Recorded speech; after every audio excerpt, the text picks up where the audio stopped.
Entendeu? Sem essa prosopopeia, sem falar da boca para fora apenas, não. A gente precisa ter um comportamento ético, um comportamento sério. Agora, o problema é que os homens sérios, muitos deles, eles não querem ver política nem de longe. Esses homens sérios têm evitado se candidatar, se filiar a partidos, porque se banalizou. Você vê do Congresso Nacional às câmaras municipais essa banalização da política. Então, que é fato. Por quê? Porque o que impera é o dinheiro, é balcão de negócios. Nós estamos conversando aqui com o vereador Berdan Cardoso, nós vamos fazer algumas perguntas dos internautas. Eu quero agradecer o Robson e a Bruna.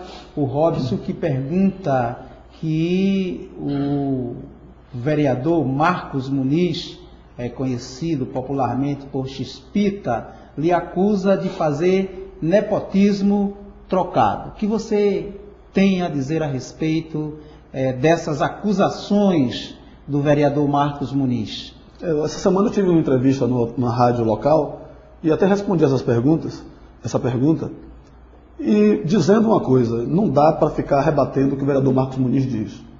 Né? As pessoas que votaram em mim, elas não têm o direito de ouvir bate-boca entre eu e o vereador Chispita. Né? Eu acho que eu me elegi para fazer o que eu estou fazendo. Papel bem feito de um bom vereador.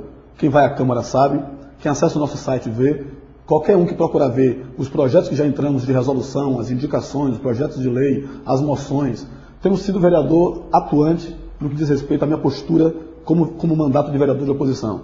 Por outro lado, essa acusação, eu vou fazer questão de responder ao internauta e a você.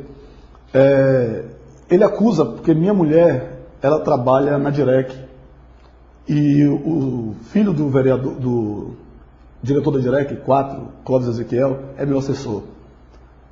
Eu acho que ele deveria pelo menos entender o que é nepotismo. Não é? Ele não sabe o que é nepotismo e ele comete mais uma das suas inverídicas colocações, mais uma de suas mentiras. Por que mentira? Porque quando a minha esposa entrou na Direc, eu não era vereador. Eu não exercia mandato. Sua esposa tem quanto tempo trabalhando na Direc, vereador? Ela tem de Estado 24 anos. Vai fazer 25 anos. Ou seja, ela podia até ter sido professora dele se ele gostasse de estudar. Né?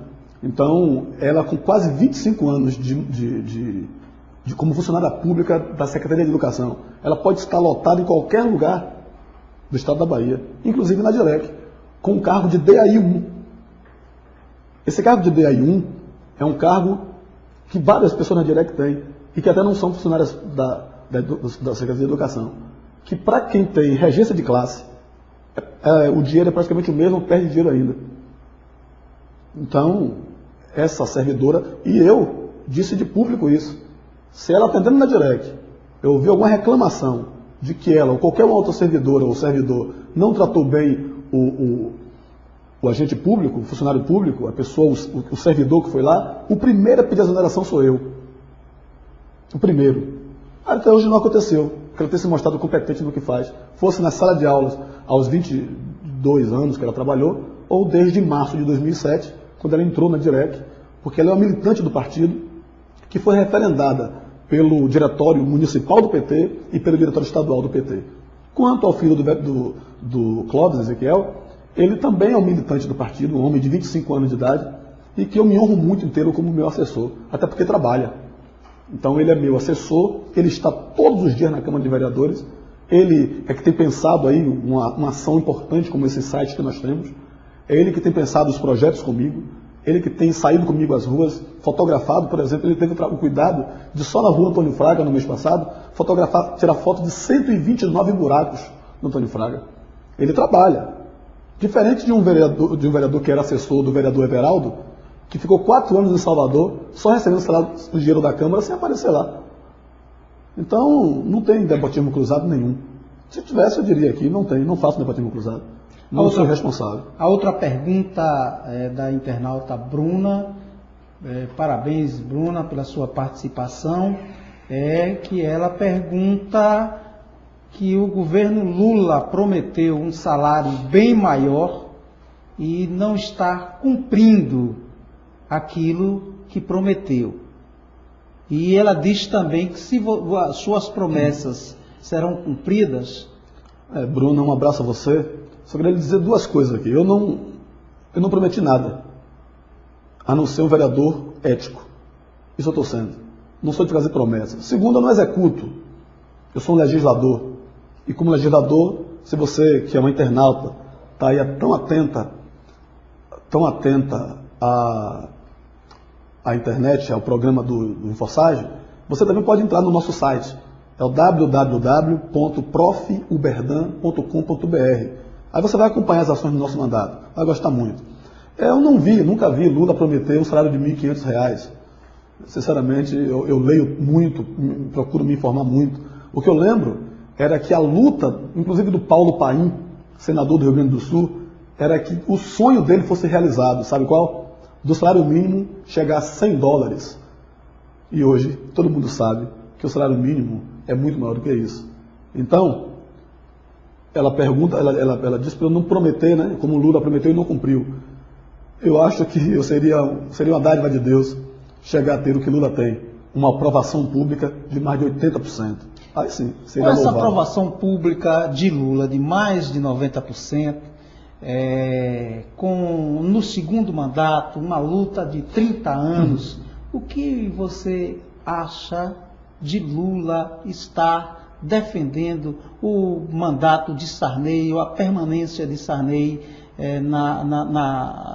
no Senado?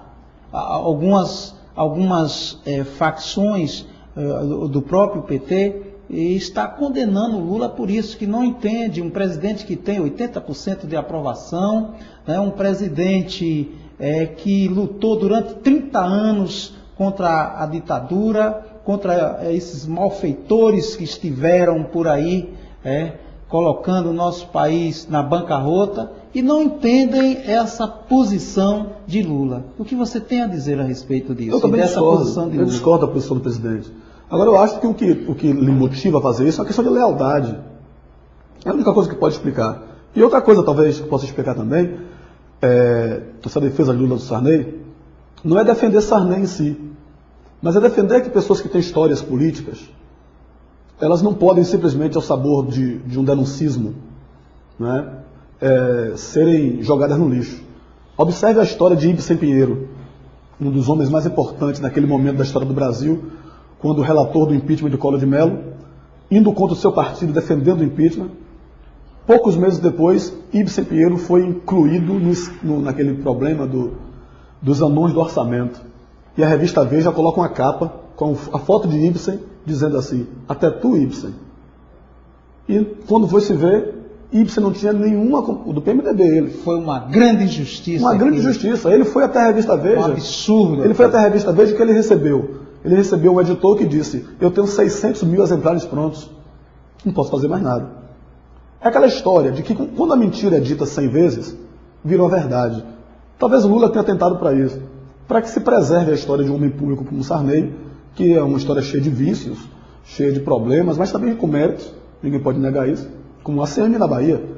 Eu sou veementemente contra a forma como o carlismo conduziu a Bahia, mas não posso negar que tem méritos e que tem pessoas que amem até hoje o carlismo. Então, eu sou contra, eu acho que defender Lula, a manutenção de Lula na presidência, do Sarney na presidência do Senado, é como, por exemplo, apoiar a permanência de Delcio na presidência daqui, da Câmara daqui. Falar em Delcio, o que você acha?